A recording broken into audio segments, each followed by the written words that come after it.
आषाढ़ मास की पावन गुरु पूर्णिमा सनातन धर्म में गुरु के सम्मान और कृतज्ञता का महान पर्व है। इस दिन गुरु के चरणों में श्रद्धा अर्पित कर ज्ञान, सद्बुद्धि और जीवन का आशीर्वाद प्राप्त किया जाता है। आइए सुनते हैं गुरु भक्ति, सेवा और दिव्य आशीर्वाद से जुड़ी एक भावपूर्ण कथा। जब धरती पर धर्म की ज्योति हर दिशा में प्रकाशित होती थी, जब ऋषियों के आश्रमों से वेद मंत्रों की ध्वनि आकाश तक गूंजती थी, जब आषाढ़ मास का आगमन केवल वर्षा ही नहीं बल्कि भक्ति, ज्ञान और गुरु भक्ति का संदेश लेकर आता था, उसी समय की यह हृदय को स्पर्श करने वाली कथा है। आषाढ़ मास चल रहा था, चारों ओर काले बादल उमड़ रहे थे, शीतल पवन बह रही थी, वन के वृक्ष वर्षा की बूंदों से ढुलकर और भी हरे भरे दिखाई दे रहे थे। पक्षियों का मधुर कलरव वातावरण को पवित्र बना रहा था। कुछ ही दिनों बाद गुरु पूर्णिमा आने वाली थी। देश देश से शिष्य अपने अपने गुरुओं के आश्रम की ओर चल पड़े थे। कोई फल लेकर जा रहा था, कोई वस्त्र, कोई गोदान की तैयारी कर रहा था, तो कोई अपने गुरु के चरणों में केवल श्रद्धा अर्पित करने की इच्छा लेकर जा रहा था। क्योंकि सनातन परंपरा में कहा गया है, गुरु ही वह दीपक है जो अज्ञान के अंधकार को मिटाकर आत्मा में ज्ञान का प्रकाश भर देते हैं। उसी समय एक दूर गांव के बाहर वर्षा में भीगता हुआ लगभग 10 वर्ष का एक बालक अकेला चल रहा था। उसके शरीर पर फटे हुए वस्त्र थे, पैरों में चप्पल भी नहीं थी। नंगे पैर कांटों पर चलते चलते उसके तलवों से रक्त निकल आया था। बारिश की बूंदें उसके चेहरे पर गिर रही थी, लेकिन उसके चेहरे पर वर्षा का पानी अधिक था या आंसू, ये कोई नहीं पहचान सकता था। उसका नाम था आरुणि, परंतु संसार उसे किसी नाम से नहीं पुकारता था। लोग उसे केवल अनाथ कहकर बुलाते थे। आरुणि के माता पिता का देहांत तब हो गया था जब वह बहुत छोटा था। उस दिन से उसका संसार ही बदल गया। जिस घर में कभी माँ की ममता थी, वहाँ अब ताले लगे थे। जिस आंगन में पिता उसे गोद में खिलाते थे, वहाँ अब सन्नाटा था। रिश्तेदारों ने कुछ दिन तक उसे अपने पास रखा। फिर एक दिन एक व्यक्ति ने उसका हाथ पकड़कर घर के बाहर धक्का देते हुए कहा, अब हम कब तक तेरा भार उठाए, जा, जहाँ जाना है चला जा। छोटा सा बालक धरती पर गिर पड़ा। उसकी आंखों से आंसू बह निकले। वह रोते हुए बोला, काका, मैं कहाँ जाऊं, मेरे पास कोई नहीं है। पर उस कठोर हृदय वाले मनुष्य ने दरवाजा बंद कर दिया। धड़ाम! उस बंद होते दरवाजे की आवाज ने मानो आरुणि के जीवन का अंतिम सहारा भी छीन लिया। उस दिन से वह गांव-गांव भटकने लगा। कभी किसी घर के बाहर खड़ा होकर कहता, माता, बहुत भूख लगी है, थोड़ा भोजन दे दीजिए। लेकिन भीतर से उत्तर आता, भाग यहाँ से। किसी ने कहा, अरे ये तो रोज आ जाता है। किसी ने पत्थर फेंका, किसी ने डंडा उठाया और कोई बिना उसकी ओर देखे ही दरवाजा बंद कर देता। धीरे धीरे उसने लोगों से मांगना भी छोड़ दिया, क्योंकि हर बार अपमान ही मिलता था। एक दिन भूख से उसका शरीर कांप रहा था। 2 दिन से उसके पेट में अन्न का एक दाना भी नहीं गया था। वह सड़क किनारे बैठकर आकाश की ओर देखने लगा। आंखों से आंसू बहते हुए बोला, हे प्रभु, यदि मुझे इस संसार में अकेला ही छोड़ना था तो जन्म ही क्यों दिया? मैंने ऐसा कौन सा अपराध किया है? इतना कहकर वह फूट फूट कर रोने लगा। उसी समय एक वृद्ध साधु वहां से गुजर रहे थे। उन्होंने बालक को देखा। उनका हृदय करुणा से भर उठा। वे उसके पास आए और बड़े प्रेम से बोले, बेटा, क्यों रो रहे हो? आरुणि ने कांपती आवाज में सब कुछ बता दिया। वृद्ध साधु कुछ क्षण मौन रहे, फिर उन्होंने उसके सिर पर हाथ रखा और बोले, बेटा, संसार का सहारा कभी स्थायी नहीं होता, परंतु जिसने गुरु का आश्रय पा लिया उसका जीवन बदल जाता है। बालक ने आश्चर्य से पूछा, गुरु, क्या गुरु सच में अनाथ का भी सहारा बनते हैं? साधु मुस्कुराए, हाँ पुत्र, गुरु तो उस पिता से भी बढ़कर होते हैं जो केवल शरीर का पालन करता है। गुरु आत्मा का कल्याण करते हैं। यदि तुम्हारा मन सच्चा है तो महर्षि वशिष्ठ के आश्रम चले जाओ।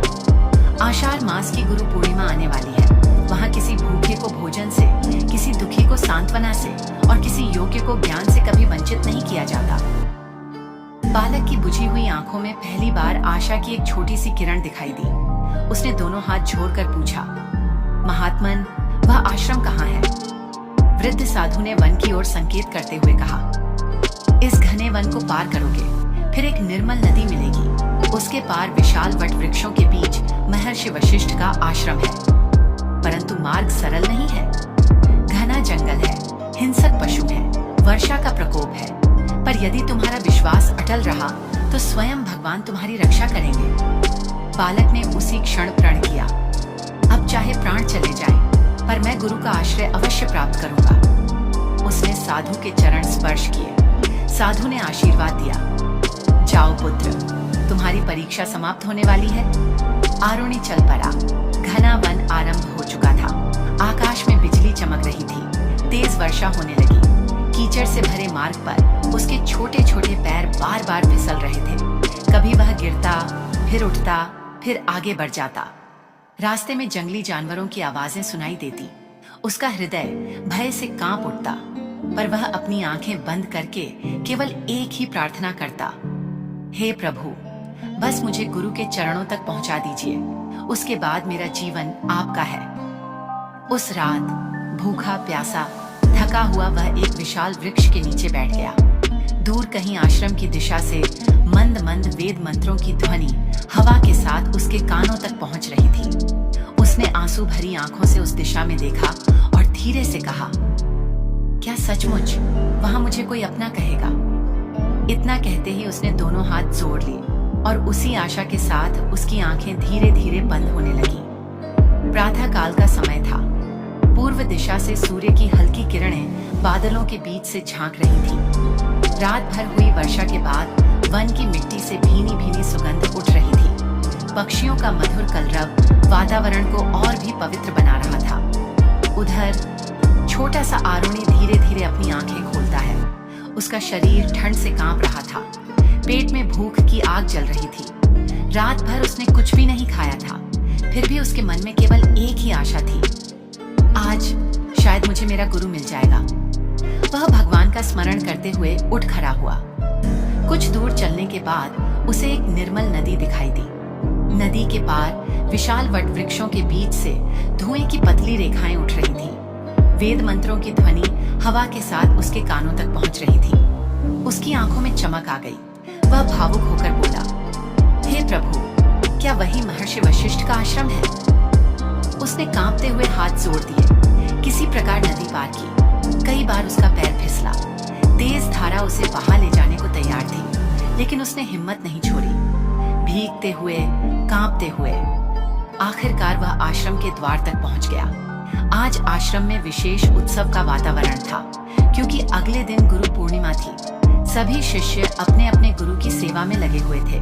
कोई आंगन साफ कर रहा था, कोई यज्ञशाला सजा रहा था, कोई गौशाला में गायों की सेवा कर रहा था, कोई फूलों की मालाएं बना रहा था। संपूर्ण आश्रम में केवल सेवा, अनुशासन और भक्ति का वातावरण था। आरुणि आश्रम के द्वार पर खड़ा सब कुछ देखता रहा। उसकी आंखों से आंसू बह निकले। वह मन ही मन बोला, क्या सचमुच इतना सुंदर स्थान भी इस संसार में है? तभी एक शिष्य की दृष्टि उस पर पड़ी। वह पास आया और कठोर स्वर में बोला, कौन हो तुम?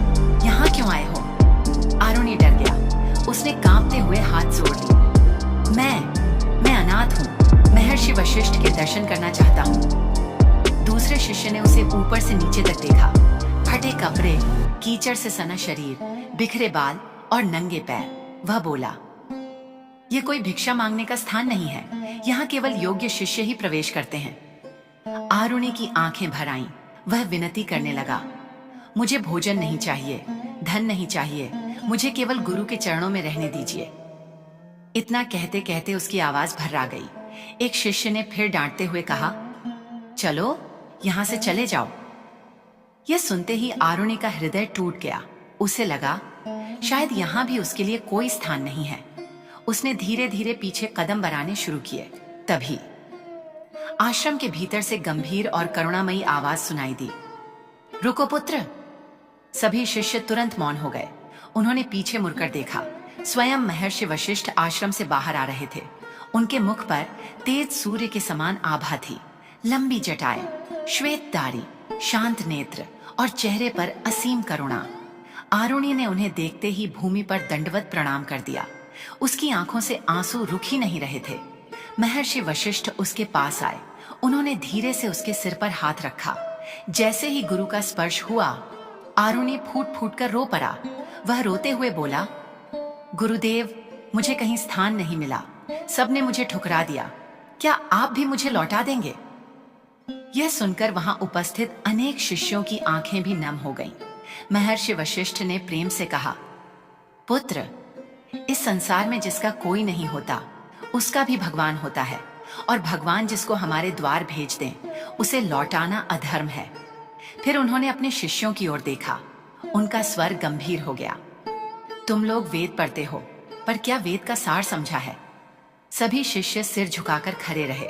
महर्षि बोले, जिस ज्ञान से करुणा न जागे, वह ज्ञान नहीं, केवल अहंकार है। आज तुमने एक भूखे और दुखी बालक को उसके वस्त्र देखकर परखा। याद रखो, भगवान कभी मनुष्य के वस्त्र नहीं देखते, उसका हृदय देखते हैं। सभी शिष्य लज्जित हो गए। उन्होंने आरुणि से क्षमा मांगी। महर्षि वशिष्ठ ने स्वयं अपने कमंडल से जल लेकर आरुणि के हाथ पैर धुलवाए। फिर आश्रम की माता तुल्य वृद्धा से कहा, पहले इसे भोजन कराओ। कुछ ही देर में आरुणि के सामने साधारण सा भोजन रखा गया। गर्म जौ की रोटी, थोड़ी सी दाल और ताजा दूध। आरुणि कांपते हाथों से भोजन को देखता रहा। उसकी आंखों से आंसू भोजन की थाली में गिरने लगे। महर्षि ने मुस्कुराकर पूछा, पुत्र, भोजन क्यों नहीं कर रहे? आरुणि बोला, गुरुदेव, इतने प्रेम से किसी ने मुझे कभी भोजन नहीं कराया। मुझे लगता है जैसे मेरी माँ वापस आ गई हो। यह सुनते ही पूरा आश्रम भावुक हो उठा। महर्षि वशिष्ठ ने उसके सिर पर हाथ रखते हुए कहा, आज से यह आश्रम ही तुम्हारा घर है। यहाँ कोई अनाथ नहीं होता। गुरु के आश्रम में आने वाला प्रत्येक शिष्य हमारा पुत्र होता है। यह सुनकर आरुणि ने गुरु के चरण पकड़ लिए। वह रोते हुए बोला, गुरुदेव, मेरे पास आपको देने के लिए कुछ भी नहीं है। महर्षि मुस्कुराए, है पुत्र, तुम्हारे पास सबसे बड़ा धन है, विनम्रता, सेवा और सीखने की इच्छा। यदि यह तीनों किसी के पास हों, तो वेदों का ज्ञान भी उसके चरण चूमता है। उस दिन से आरुणि आश्रम में रहने लगा, लेकिन उसे अभी यह नहीं पता था कि गुरु पूर्णिमा के पावन दिन उसकी सबसे बड़ी परीक्षा होने वाली है। उसी परीक्षा के बाद उसका भाग्य हमेशा के लिए बदल जाएगा, और वही अनाथ बालक एक दिन समस्त आर्यावर्त में गुरु भक्ति का प्रकाश फैलाने वाला महान आर्षि बनेगा। आषाढ़ मास की पूर्णिमा का शुभ प्रभात था। पूरा आश्रम आज अलौकिक आभा से जगमगा रहा था। पूर्व दिशा में उगते सूर्य की सुनहरी किरणें आश्रम के वट वृक्षों पर पड़ रही थीं। मंद मंद हवा बह रही थी। यज्ञशाला से उठती हवन की सुगंध वातावरण को पवित्र बना रही थी। चारों ओर वेद मंत्रों की दिव्य ध्वनि गूंज रही थी। ओम सह नाववतु, सह नौ भुनक्तु, सह वीर्यम करवावह। आज गुरु पूर्णिमा थी, वह दिन जब शिष्य अपने गुरु के चरणों में कृतज्ञता अर्पित करते हैं। वह दिन जब गुरु केवल ज्ञान ही नहीं, अपना आशीर्वाद भी प्रदान करते हैं। सुबह से ही दूर दूर के गांवों से लोग अपने बच्चों के साथ आश्रम आने लगे। किसी के हाथ में फल थे, किसी के पास घी के पात्र थे, कोई सुंदर वस्त्र लेकर आया था, तो कोई गाय दान करने के लिए लाया था। हर कोई अपने सामर्थ्य के अनुसार गुरु को कुछ न कुछ अर्पित कर रहा था। उधर आरुणि आश्रम के एक कोने में खड़ा यह सब देख रहा था। उसकी आंखें बार बार उन उपहारों पर चली जाती, फिर अपने खाली हाथों पर टिक जाती। उसने धीरे से अपनी मुट्ठियां बंद कर लीं। उसका हृदय भर आया। वह मन ही मन बोला, हे प्रभु, मेरे गुरुदेव ने मुझे घर दिया, भोजन दिया, अपनापन दिया, और आज जब उन्हें कुछ देने का समय आया, तब मेरे पास कुछ भी नहीं है। इतना सोचते ही उसकी आंखों से आंसू बहने लगे।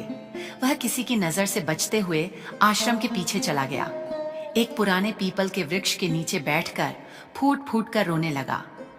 हे प्रभु, मैं कितना अभागा हूं। न माता पिता हैं, न धन है, न कोई वस्तु। मैं अपने गुरुदेव को क्या दूं? उसी समय आश्रम का एक शिष्य वहां पहुंचा। उसने आरुणि को रोते देखा और पूछा, भाई, तुम यहाँ अकेले क्यों बैठे हो? आरुणि ने आंसू पोंछते हुए कहा, आज सभी अपने गुरु को भेंट देंगे, पर मेरे पास कुछ भी नहीं है। शिष्य कुछ क्षण चुप रहा, फिर बोला, यदि चाहो तो मैं तुम्हें कुछ फल दे देता हूं, उन्हें अपने नाम से अर्पित कर देना। आरुणि ने तुरंत सिर हिला दिया, नहीं, जो मेरा नहीं उसे मैं अपने गुरुदेव को कैसे दे सकता हूं? मैं झूठी गुरु दक्षिणा नहीं दूंगा। यह सुनकर शिष्य उसकी ओर देखता ही रह गया। उसने पहली बार समझा कि यह बालक निर्धन अवश्य है, पर उसका चरित्र बहुत धनी है। कुछ देर बाद आश्रम में गुरु पूजन आरंभ हुआ। सभी शिष्य एक एक करके महर्षि वशिष्ठ के चरणों में पहुंचे। किसी ने स्वर्ण मुद्राएं अर्पित की, किसी ने उत्तम वस्त्र, किसी ने गौदान किया, किसी ने बहुमूल्य औषधियां भेंट की। महर्षि सभी को समान प्रेम से आशीर्वाद दे रहे थे। अब आरुणि की बारी थी। उसके कदम कांप रहे थे, हाथ खाली थे, आंखों में आंसू थे। वह धीरे धीरे गुरु के चरणों तक पहुंचा और बिना कुछ कहे उनके चरणों में गिर पड़ा। उसके आंसू महर्षि वशिष्ठ के चरणों को भिगो रहे थे। महर्षि ने प्रेम से पूछा, पुत्र, आज तुम्हारे हृदय में इतना दुख क्यों है? आरुणि रोते हुए बोला, गुरुदेव, सब आपको कुछ न कुछ दे रहे हैं, लेकिन मैं तो खाली हाथ आया हूं। मेरे पास आपको देने के लिए कुछ भी नहीं है। मैं बहुत निर्धन हूं। यह सुनते ही पूरा आश्रम मौन हो गया। महर्षि वशिष्ठ मुस्कुराए। उन्होंने स्वयं झुककर आरुणि को उठाया, फिर उसका हाथ अपने हाथों में लेकर बोले, पुत्र, क्या तुम्हें सचमुच लगता है कि तुम खाली हाथ आए हो? आरुणि ने आश्चर्य से उनकी ओर देखा। महर्षि बोले, जिसके हाथ में सत्य हो, जिसके हृदय में सेवा हो, जिसकी आंखों में विनम्रता हो और जिसके मन में गुरु के प्रति अटूट श्रद्धा हो, उससे बड़ा उपहार इस संसार में कोई नहीं। संपूर्ण आश्रम शांत हो गया। महर्षि आगे बोले, सोना समय के साथ नष्ट हो जाता है, वस्त्र पुराने हो जाते हैं, धन समाप्त हो जाता है, लेकिन शिष्य का समर्पण युगों तक अमर रहता है। आरुणि की रुलाई और तेज हो गई। वह बोला, गुरुदेव, यदि आप स्वीकार करें तो मैं अपना पूरा जीवन आपकी सेवा में अर्पित करना चाहता हूं। महर्षि वशिष्ठ के चेहरे पर दिव्य मुस्कान फैल गई। उन्होंने दोनों हाथ उठाकर कहा, आज मुझे सबसे महान गुरु दक्षिणा मिल गई। आज से तुम्हारा जीवन केवल तुम्हारा नहीं, धर्म का होगा, वेदों का होगा और समस्त मानवता का होगा। यह सुनकर सभी शिष्य भाव विभोर हो उठे। महर्षि ने सबको संबोधित करते हुए कहा, सुनो, आज से आरुणि आश्रम का सेवक नहीं, मेरा शिष्य है। मैं स्वयं इसे वेद, उपनिषद, धर्म, तप और जीवन का सच्चा ज्ञान दूंगा। कुछ शिष्य चकित रह गए। एक वरिष्ठ शिष्य ने विनम्रता से पूछा, गुरुदेव, हम वर्षों से यहाँ शिक्षा प्राप्त कर रहे हैं और यह बालक अभी अभी आया है। ऐसा विशेष सौभाग्य इसे ही क्यों? महर्षि ने गंभीर स्वर में उत्तर दिया, ज्ञान बुद्धि को देखकर नहीं दिया जाता, ज्ञान पात्रता देखकर दिया जाता है और पात्रता का जन्म विनम्रता से होता है, अहंकार से नहीं। फिर उन्होंने आरुणि की ओर देखा, पुत्र, आज से तुम्हारी शिक्षा आरंभ होती है, लेकिन याद रखना, वेदों का पहला अध्याय पुस्तकों में नहीं, सेवा में लिखा होता है। जो सेवा नहीं सीखता वह कभी ज्ञान का अधिकारी नहीं बनता। आरुणि ने दोनों हाथ जोड़ लिए। उसकी आंखों से आंसू बह रहे थे, लेकिन आज वे दुख के आंसू नहीं थे, वे कृतज्ञता के आंसू थे। उसने गुरु के चरणों में सिर रखकर कहा, गुरुदेव, मेरे प्राण रहते तक मैं आपकी आज्ञा से कभी विमुख नहीं होऊंगा। महर्षि वशिष्ठ ने उसके मस्तक पर अपना करुणामय हाथ रखा। उसी क्षण ऐसा लगा मानो स्वयं भगवान उस गुरु शिष्य के पवित्र मिलन को देखकर प्रसन्न हो रहे हों। किसी को यह झात नहीं था कि आज गुरु पूर्णिमा पर लिया गया यह छोटा सा संकल्प एक दिन हजारों लोगों के जीवन में ज्ञान का सूर्य बनकर उदित होगा। समय बीतने लगा, दिन महीनों में बदल गए और महीने वर्षों में। अब वही छोटा सा अनाथ बालक आरुणि आश्रम का सबसे विनम्र और सबसे सेवाभावी शिष्य बन चुका था। वह ब्रह्म मुहूर्त में सबसे पहले उठता, गौशाला की सफाई करता, गायों को चारा खिलाता, नदी से जल भरकर लाता, यज्ञ के लिए समिधाएं एकत्र करता, आश्रम के वृद्ध अर्षियों के चरण दबाता और सबसे अंत में स्वयं भोजन करता।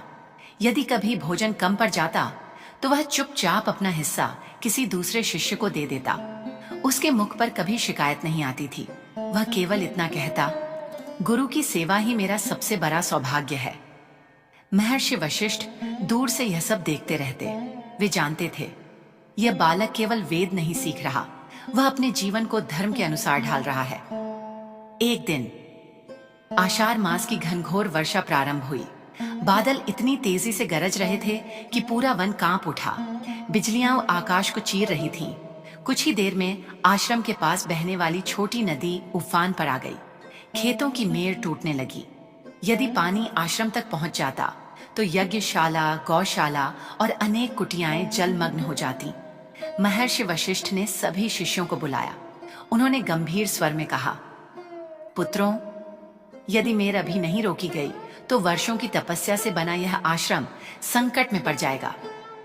कुछ शिष्य तुरंत दौड़े। उन्होंने मिट्टी डाली, पत्थर लगाए, लकड़ियां रखीं, लेकिन वर्षा का वेग इतना प्रचंड था कि सब कुछ बहता चला गया।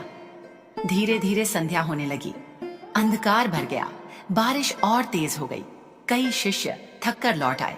एक ने कहा, गुरुदेव, अब कुछ नहीं हो सकता। दूसरे ने कहा, प्रकृति के सामने हमारी शक्ति कम पड़ रही है। महर्षि कुछ क्षण मौन रहे। तभी आरुणि आगे आया।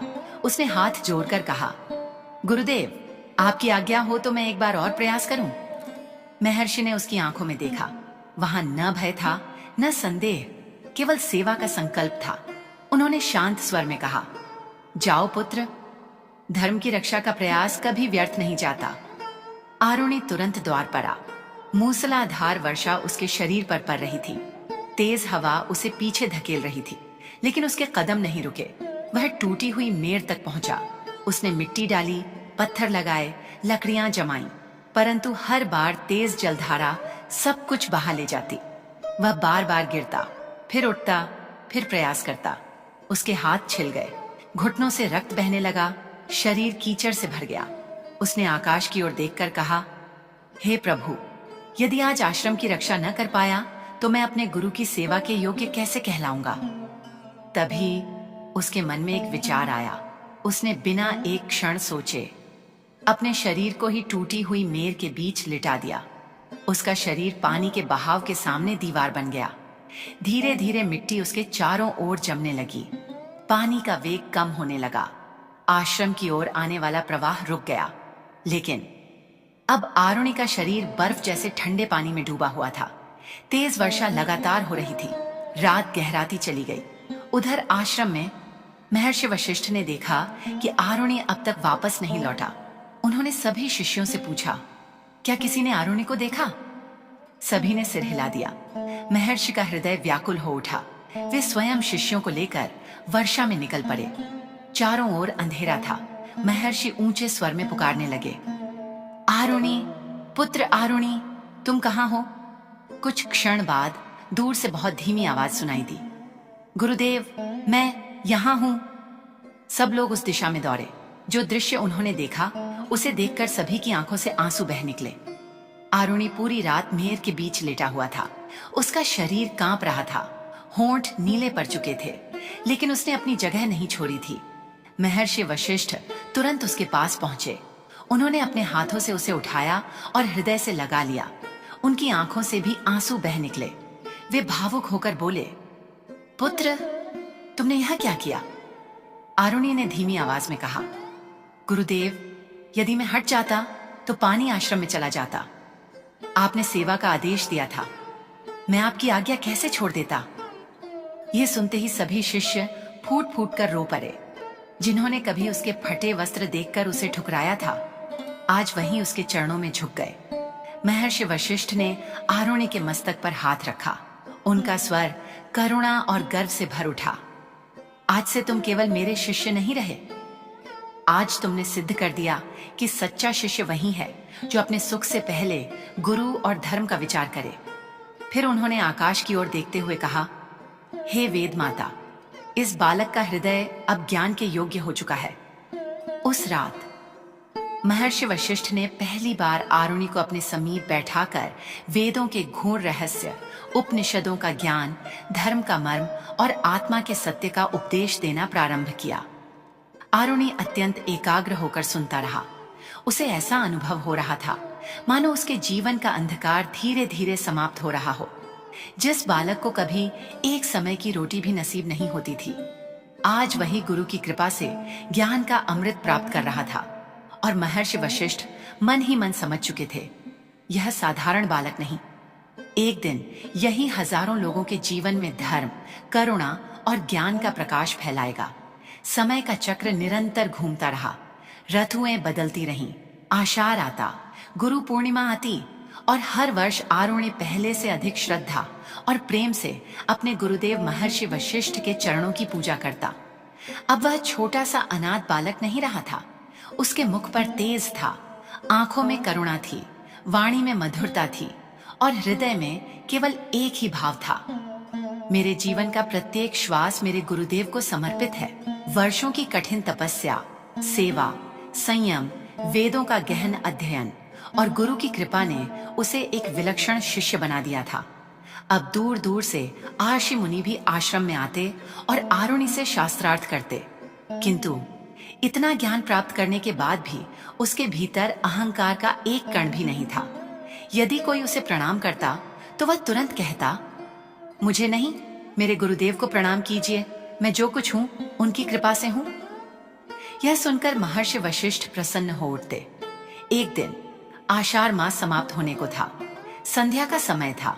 महर्षि वशिष्ठ ने आरुणि को अपने समीप बुलाया। आरुणि तुरंत आकर उनके चरणों में बैठ गया। महर्षि ने उसके सिर पर हाथ फेरते हुए कहा, पुत्र, तुमने वेदों का ज्ञान प्राप्त कर लिया, सेवा की परीक्षा भी उत्तीर्ण कर ली। अब समय आ गया है कि यह ज्ञान केवल आश्रम तक सीमित न रहे। आरुणि ने आश्चर्य से पूछा, गुरुदेव, आपकी आज्ञा क्या है? महर्षि बोले, अब तुम संसार में जाओ, जहां अज्ञान है वहां ज्ञान का दीप जलाओ, जहां निराशा है वहां आशा दो, जहां कठोरता है वहां करुणा का पाठ पढ़ाओ। यह सुनते ही आरुणि का हृदय कांप उठा, उसकी आंखें भर आईं। वह रोते हुए बोला, गुरुदेव, मैं आपको छोड़कर कैसे जाऊं?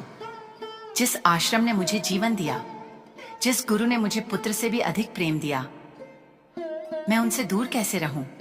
महर्षि मुस्कुराए। उन्होंने प्रेम से कहा, सच्चा शिष्य वह नहीं जो जीवन भर गुरु के पास बैठा रहे। सच्चा शिष्य वह है जो गुरु के ज्ञान को संसार तक पहुंचाए। यदि तुम यहीं रह गए तो केवल एक आश्रम प्रकाशित होगा, यदि तुम बाहर गए तो हजारों घरों में धर्म का दीपक जलेगा। आरुणि गुरु के चरणों से लिपटकर फूट फूट कर रो पड़ा। आश्रम के सभी शिष्यों की आंखें भी नम हो गईं। अगली सुबह महर्षि वशिष्ठ ने पूरे आश्रम के सामने आरुणि को आशीर्वाद दिया।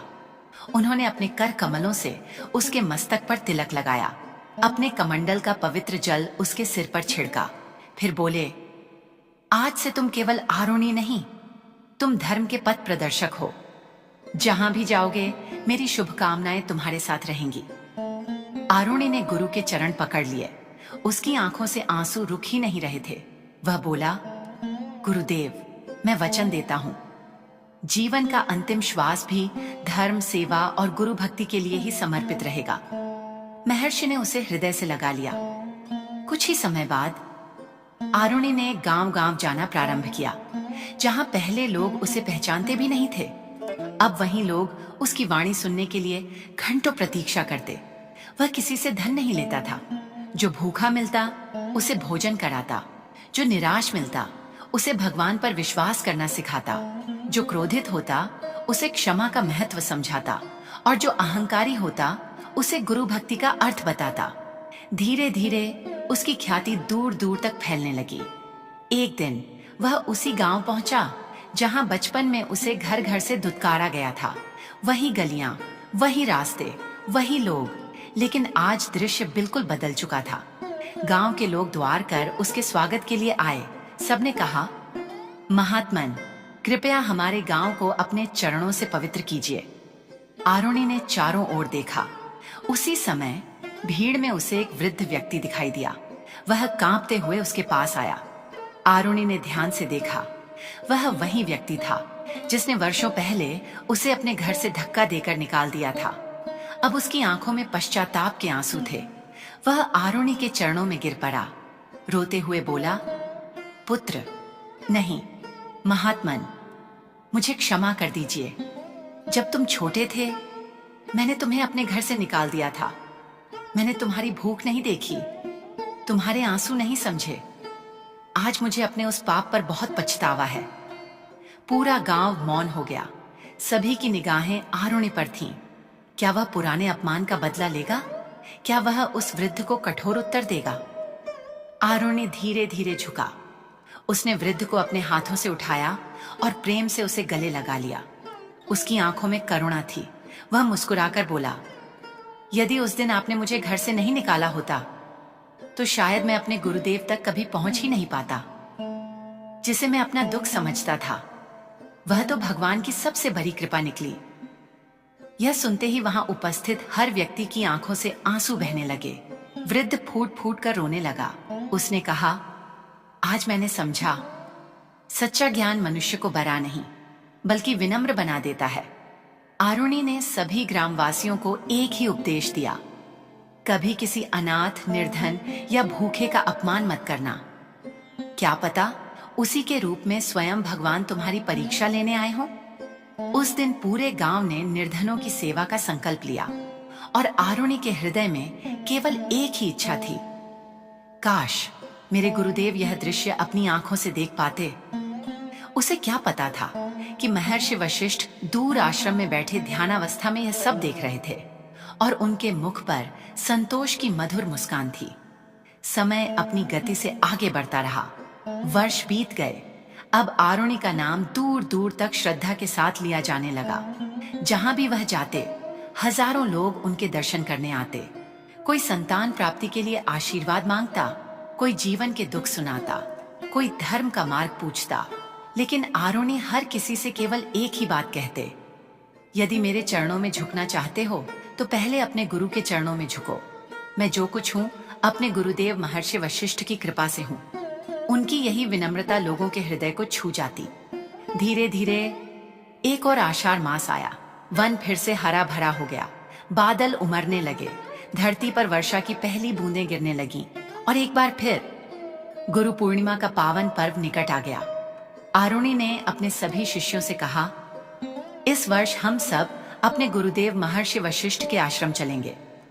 जिस वृक्ष की जड़ को जल नहीं दिया जाता, उसकी शाखाएं अधिक समय तक हरी नहीं रह सकती। हमारा मूल हमारे गुरु हैं। सैकड़ों शिष्य उनके साथ चल पड़े। कई दिनों की यात्रा के बाद वे उसी आश्रम पहुंचे जहां कभी एक भूखा, डरा हुआ और रोता हुआ अनाथ बालक पहली बार आया था। आश्रम वैसा ही था। वही विशाल वटवृक्ष, वही यज्ञशाला, वही गौशाला, वही वेद मंत्रों की गूंज। लेकिन आज एक अंतर था। जिस बालक को कभी द्वार पर रोक दिया गया था, आज उसी के स्वागत के लिए पूरा आश्रम खड़ा था। पुराने शिष्य जो अब वृद्ध हो चुके थे, द्वार कर आरुणि के गले लग गए। सबकी आंखें नम थीं। आरुणि ने सबसे पहले भूमि को प्रणाम किया, फिर धीरे धीरे महर्षि वशिष्ठ की कुटिया की ओर बढ़े। महर्षि वशिष्ठ अब वृद्ध हो चुके थे। उनका शरीर दुर्बल था, किंतु उनके मुख का तेज पहले जैसा ही दिव्य था। उन्होंने जैसे ही आरुणि को देखा, उनकी आंखों में प्रेम के आंसू छलक आए। आरुणि द्वार कर उनके चरणों में गिर पड़े। वे बच्चों की तरह रोने लगे। गुरुदेव, आपके बिना मेरा कोई अस्तित्व नहीं है। यदि उस दिन आपने मुझे अपनाया ना होता तो शायद मैं भूख और अपमान में ही कहीं मर गया होता। महर्षि वशिष्ठ ने कांपते हुए हाथों से उसके सिर को उठाया, उसे अपने हृदय से लगा लिया। भावुक स्वर में बोले, पुत्र, उस दिन मैंने तुम्हें आश्रय नहीं दिया था। भगवान ने मुझे यह सौभाग्य दिया था कि मैं एक योग्य आत्मा का मार्गदर्शन कर सकूं। पूरा आश्रम इस दृश्य को देखकर भाव विभोर हो गया। तभी आरुणि के साथ आए हजारों शिष्य भी महर्षि वशिष्ठ के चरणों में झुक गए। उनमें से एक शिष्य ने विनम्रता से पूछा, गुरुदेव, आपने ऐसा कौन सा ज्ञान दिया कि एक अनाथ बालक पूरे आर्यावर्त का पथ प्रदर्शक बन गया? महर्षि मुस्कुराए। उन्होंने शांत स्वर में कहा, मैंने इसे वेद पढ़ाए, उपनिषद सिखाए, धर्म समझाया, लेकिन जिसने इसे महान बनाया वह इसकी सेवा, विनम्रता और गुरु पर अटूट विश्वास था। फिर उन्होंने सबकी ओर देखकर कहा, याद रखो, जिस घर में गुरु का सम्मान होता है वहां भगवान स्वयं निवास करते हैं, और जहां गुरु का अपमान होता है वहां से लक्ष्मी और शांति दोनों चली जाती हैं। सभी शिष्य ध्यानपूर्वक सुन रहे थे। महर्षि ने आगे कहा, धन समाप्त हो जाता है, यौवन ढल जाता है, सौंदर्य नष्ट हो जाता है, लेकिन गुरु का आशीर्वाद जन्म जन्मांतर तक अपने शिष्य की रक्षा करता है। इतना कहते कहते महर्षि वशिष्ठ ने आरुणि के सिर पर अपना हाथ रखा। उन्होंने आंखें बंद की और आशीर्वाद दिया, पुत्र, जब तक इस धरती पर सनातन धर्म रहेगा तब तक तुम्हारी गुरु भक्ति की कथा सुनाई जाएगी। जो भी इस कथा को श्रद्धा से सुनेगा उसके जीवन से अज्ञान का अंधकार दूर होगा, उसे अपने गुरु का सम्मान करने की प्रेरणा मिलेगी। यह सुनते ही पूरे आश्रम में एक साथ उद्घोष होने लगा, गुरु ब्रह्मा, गुरु विष्णु, गुरु देवो महेश्वरा, गुरु साक्षात परब्रह्म, तस्मै श्री गुरुवे नमः। उस दिन गुरु पूर्णिमा पर हजारों लोगों ने अपने अपने गुरु के चरणों में प्रणाम किया। कई लोगों ने संकल्प लिया, हम कभी किसी अनाथ, निर्धन, भूखे या असहाय व्यक्ति का अपमान नहीं करेंगे। हम अपने बच्चों को गुरु का सम्मान करना सिखाएंगे। आरुणि ने अंतिम बार अपने गुरुदेव के चरण स्पर्श किए। महर्षि वशिष्ठ ने प्रेम से कहा, जाओ पुत्र, अब तुम जहां भी धर्म का दीप जलाओगे समझना कि तुम्हारे गुरु का आशीर्वाद तुम्हारे साथ चल रहा है। आरुणि की आंखों से आंसू बह निकले। उन्होंने हाथ जोड़कर कहा, गुरुदेव, मेरे जीवन की सबसे बड़ी पहचान यही रहेगी कि मैं आपका शिष्य हूं। उस दिन सूर्य अस्त हो रहा था। आकाश सुनहरे रंग से भर गया था। वर्षा की हल्की फुहारें मानो आशीर्वाद बनकर धरती पर बरस रही थीं। गुरु के चरणों में झुका एक शिष्य और शिष्य के सिर पर रखा गुरु का करुणामय हाथ, यही दृश्य इस कथा का सबसे सुंदर और सबसे पवित्र संदेश बन गया। कथा का संदेश, गुरु केवल शिक्षा नहीं देते, वे जीवन को दिशा देते हैं। धन, वैभव और संसार का साथ एक दिन छूट सकता है, लेकिन गुरु का आशीर्वाद जीवन के हर अंधकार में प्रकाश बनकर साथ चलता है। इसीलिए सनातन धर्म कहता है, गुरु बिना ज्ञान नहीं, ज्ञान बिना विवेक नहीं, और विवेक बिना जीवन का कल्याण नहीं। श्री गुरुवे नमः। गुरु पूर्णिमा की जय। सनातन धर्म की जय।